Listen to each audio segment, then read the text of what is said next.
Hi, we are the Greenwich High School team of Shafi, Reilly, and Jack House. We will be acting as petitioner Moody in the case of Moody versus Net Choice Incorporated.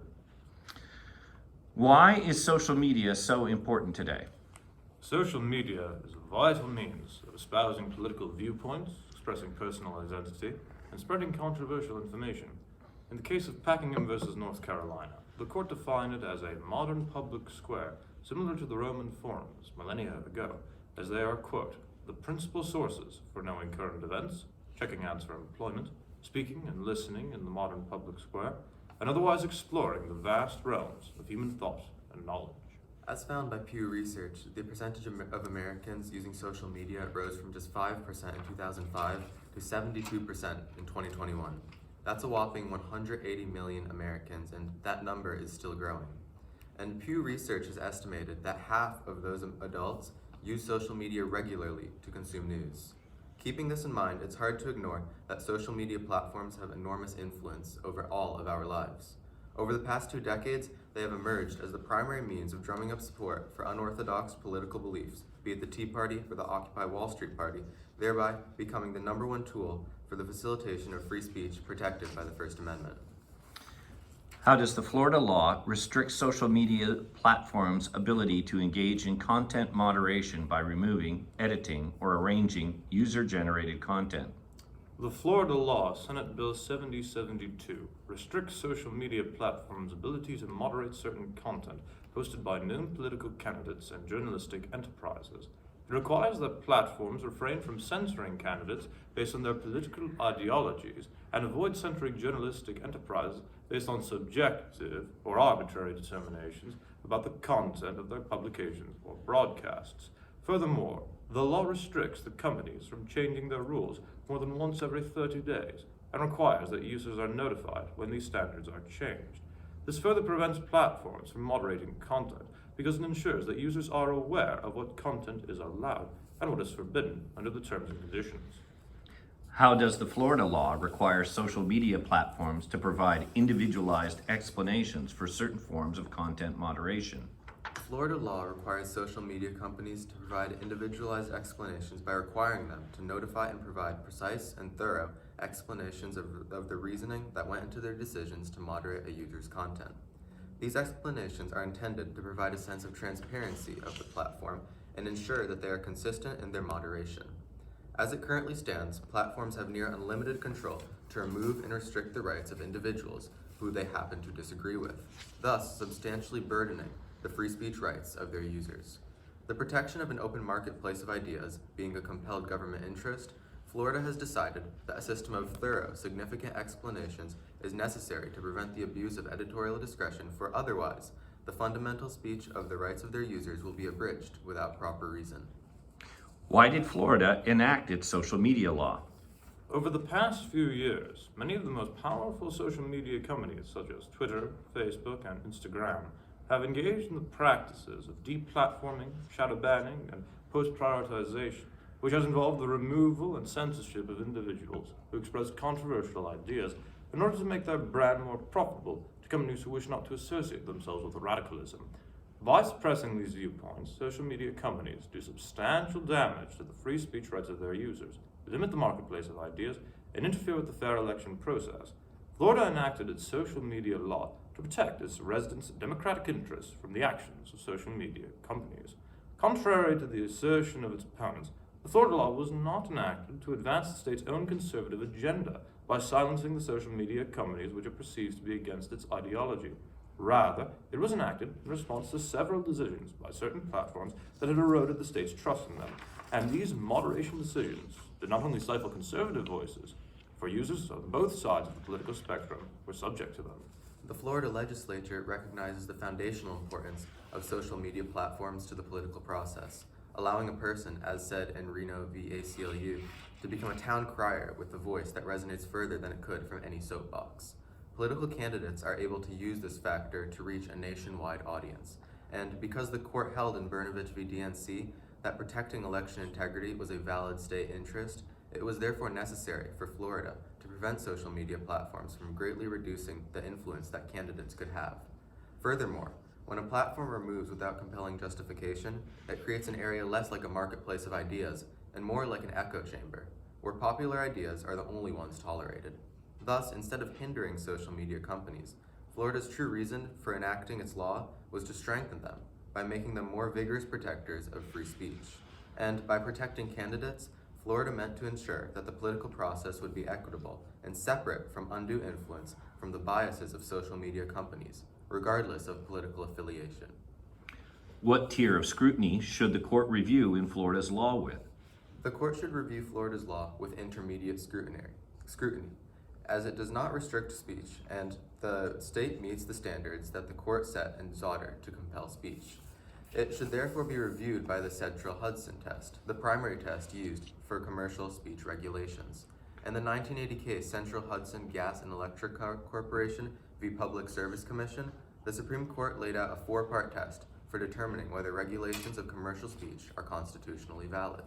In deciding such cases, the court must determine whether the regulated speech is 1. Constitutionally protected, 2. Whether the government interest advanced by the law is substantial, 3. Whether the regulation directly advances said interest, and 4. Whether the regulation is no more extensive than necessary to fulfill it. Since social media companies engage in commercial speech, this test should be utilized. Another test, the regulation is unquestionably a constitutional one. Although the speech of the companies involving the removal of users for violating company policy is constitutionally protected, the state has a strong interest in protecting the free speech rights of its citizens, an interest which is directly advanced by this regulation. And by allowing for deplatforming in certain circumstances, it regulates all speech that is necessary to achieve the stated objective. Do social media platforms resemble newspapers which can control their editorial content? Social media platforms do not resemble newspapers, as rather than functioning as outlets for the expression of their owners' and staff members' political views, they operate in a manner quite similar to public forums, where all can spread their opinions, regardless of political orientation or group association. It is true that social media companies, due to their importance in the political sphere, often find themselves involved in political controversies, and that many of them express very dogmatic political positions. Needless to say, it would be doubtless unconstitutional to regulate the expressive content of companies themselves, whether posted on their own websites or in the general sphere. However, social media platforms are not, by their nature, an avenue for the expression of beliefs of those that own them. They function more like common carriers, which allow for the transmission of all information that comes their way, regardless of ideological character.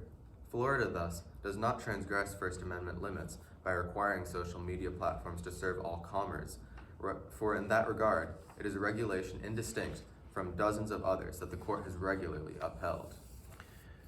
Does the compelled speech doctrine protect the rights of social media companies? The compelled speech doctrine does not protect the rights of social media companies for 3 primary reasons. The first, stated below, is that the conduct of the social media platforms in these cases is plainly commercial speech, and as such, the Florida regulation must be viewed with a lower tier of scrutiny than under the compelled speech doctrine. The second is that, even if the speech in this instance is non-commercial, Florida is not compelling social media platforms to say anything. Rather, it mandates them to meet certain criteria before they engage in their speech of removing a user. While it is undoubtedly true that placing requirements on speech is highly constitutionally suspect, the court, as far back as 1943's West Virginia State Board of Education versus Barnett, has held that the ability of government to restrict speech is far broader than its ability to compel it. Third, and most importantly, even if the requirements did compel a form of speech, it would still be constitutional, for the regulation enforcing social media companies to pass through several procedures before promulgating the removal of an individual from its area of communication is much closer to being a regulation of conduct than one of speech. In a host of cases dating back to United States v. O'Brien in 1968, the court has held that the First Amendment does not prevent restrictions directed at conduct from imposing incidental burdens on speech. Under the O'Brien test, for a regulation to be upheld, the regulation must be justified by a substantial government interest unrelated to the suppression of expression, and it must not restrict First Amendment freedoms more than is necessary. Since the Florida law obviously passes both hurdles. It is justified by the protection of free expression and does all that is necessary to protect it. The law is constitutional. Do the social media platforms engage in commercial speech? Yes, the social media platforms do engage in commercial speech. As defined in previous court decisions, commercial speech is speech made by companies with the intention of making a profit. At first glance, it might seem that deplatforming individuals due to their outspoken political beliefs would qualify as non-commercial speech, as it would most likely be motivated by an antipathetic viewpoint regarding the subject's political viewpoints. However, a closer inspection reveals the bans promulgated by the social media companies are primarily due to their belief that banning the viewpoints of certain individuals will increase their profits, as consumers of certain political views, as well as advertisers unwilling to associate with companies tolerant of radical and dissenting speech, will be more likely to participate on networks where other political views are suppressed. This will, in turn, increase the marketability of the business, making the social media bans textbook commercial speech. Although it is true that commercial speech does have some First Amendment protection, such protection is minute in comparison to the predominantly ideological speech which the amendment was adopted to protect. Thus, the Florida law should be held to a lesser standard of scrutiny than other laws regulating the freedom of speech. Will the Florida law increase or decrease free speech on social media?